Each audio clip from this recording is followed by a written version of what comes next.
Okay then, I will.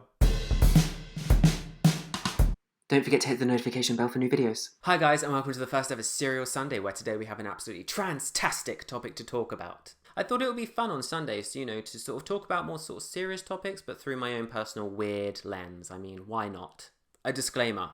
Hugh with a View has no hate towards other people. This is his perspective on social and political issues and welcomes the opportunity to have further conversations on the presented topics. Now, if you're looking for my funnier content, don't worry, check back during the week. I will still be posting videos weekly as per the usual. So let's begin. The author. I'm sure if you're watching this video, you're very much aware about JK Rowling's tweets. Transphobic tweets. Woman, wumpen, wumben, wumba, lide. Now, in my opinion, it just felt like she was honestly giving like a critique of PC culture. It was just a woman stating her opinion, rather any kind of an attack on the trans community. And I think the way in which people have responded, and I feel a lot of the people that responded aren't even trans. They're being offended on behalf of trans people. And you know what? It's great. It's great to be an ally. It's great to support other people.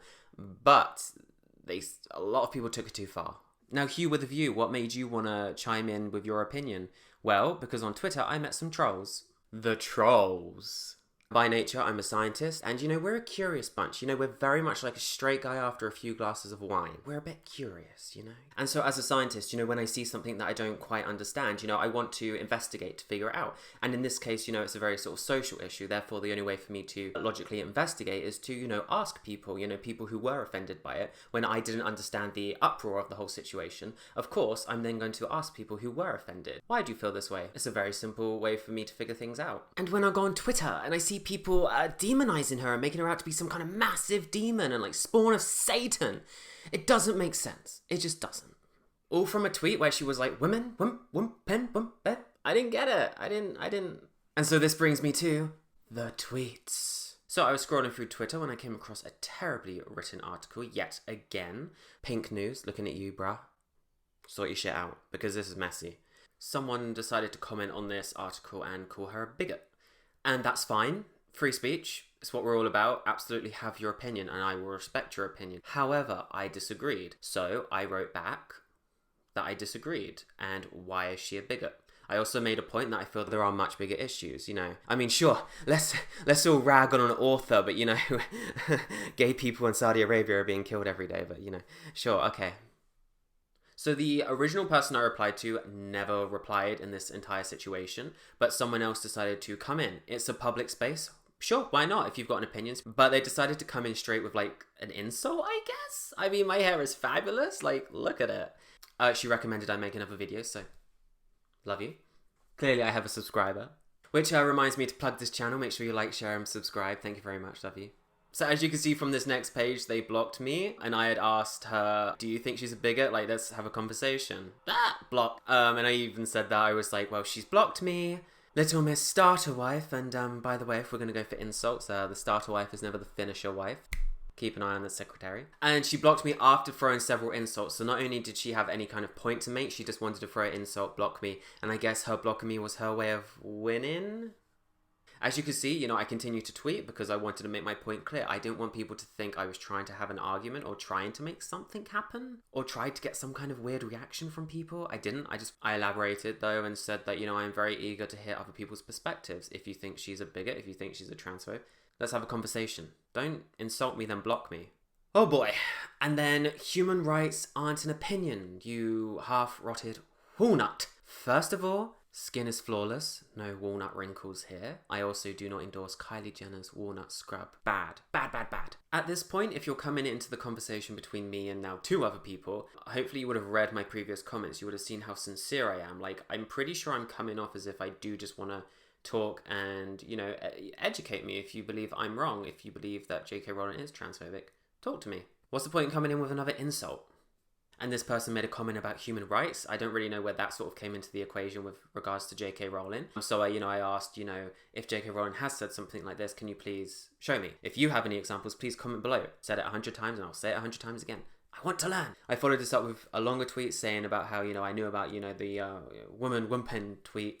And I said, when did she say that? With regards to human rights. Now, I'm assuming by this person's next tweet that they are actually trans, which makes their perspective on this, really important to me because, I want to learn. And obviously the only people that really know what it's like to be trans are trans people. So this person's opinion then becomes even more valuable to me. They're going to be my best source to, fully understand the complexities of how they feel and how they feel about JK Rowling's tweets. The tone.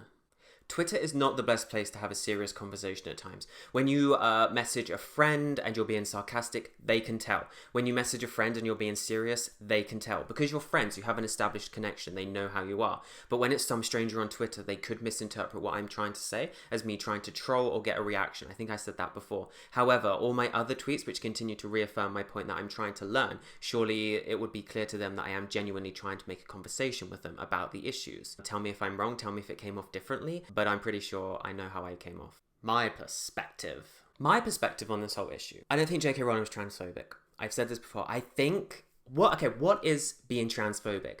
I think for someone who is transphobic is someone who inherently just hates you. Oh, I'm a trans person. I hate you. I hate you with no reason to really hate you. I just hate the idea that you're different. That to me is being transphobic, where you just have inherent hate for no real reason. And I don't think JK Rowling is that. JK Rowling didn't tweet, fuck trans people, go die trans people.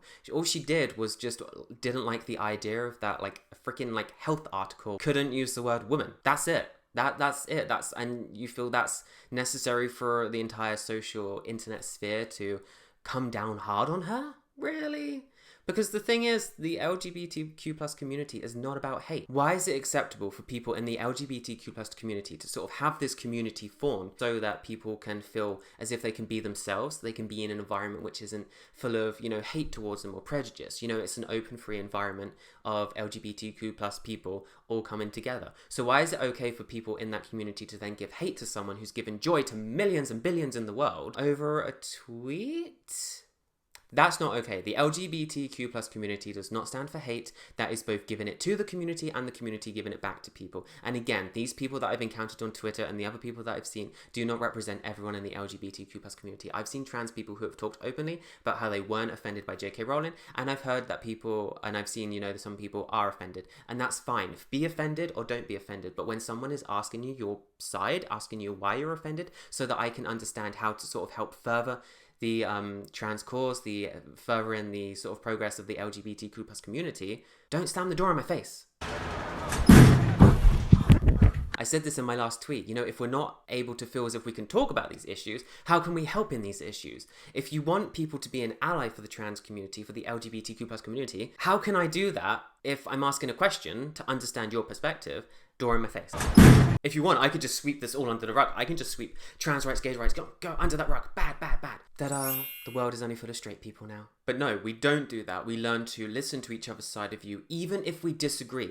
If we can come together, have a conversation, at the end of the conversation, we can both walk away, still believing what we believe and disagreeing with each other. But at least we've had that dialogue. At least we've opened the door to a conversation where maybe we can learn from each other and learn to sort of find a newfound respect for each other. A huge part of, what I'm about and what I want for my future is because I want to work in an area where I'm able to sort of help people with equality. I want it so that everyone can, feel as if they can just walk down the street without fear of being heckled or being insulted or attacked in horrible cases.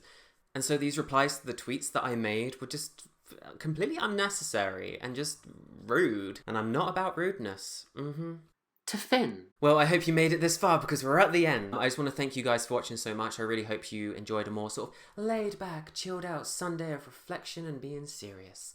I hope that I've got across the sort of idea of what I wanted to talk about with these JK Rowling incident tweets. In no way would I ever condone anyone being transphobic. I think transphobia, every kind of phobia apart from arachnophobia, is just absolutely disgusting. Disgusting! I think it's unnecessary, and I've seen and read a lot about shit that goes on in the Middle East, and I think I referenced the thing that happened in Morocco with that social media girl who was trying to out people, and it's just what the fuck is wrong with you, stupid girl? And a huge part of what I want to do for my future is, I want to work for LGBT charities in order to further equality. That's would be an absolute goal of mine to be able to do that. I do genuinely just want to have a conversation. I'm eager to learn. For part 2 of this video, yes, there will be a part 2, so make sure you stay tuned. I will be messaging people, primarily from the trans and LGBTQ plus community overall, for their perspective on this issue. I'm going to say, how I've come across in this video, I'm going to send them this video and hope that they watch it. Like, share, and subscribe, and feedback what I've learned from them, and maybe I will finally get some answers as to why people were offended by the JK Rowling incident. So that is my goal for a part 2, whenever that will be. We'll see. I'll keep you posted. And if you're looking for my regular content, chat back during the week. I'm sure I'll have something strange, weird, and delightful. Bye. Need some fucking rosé after this. Hi, straight guys.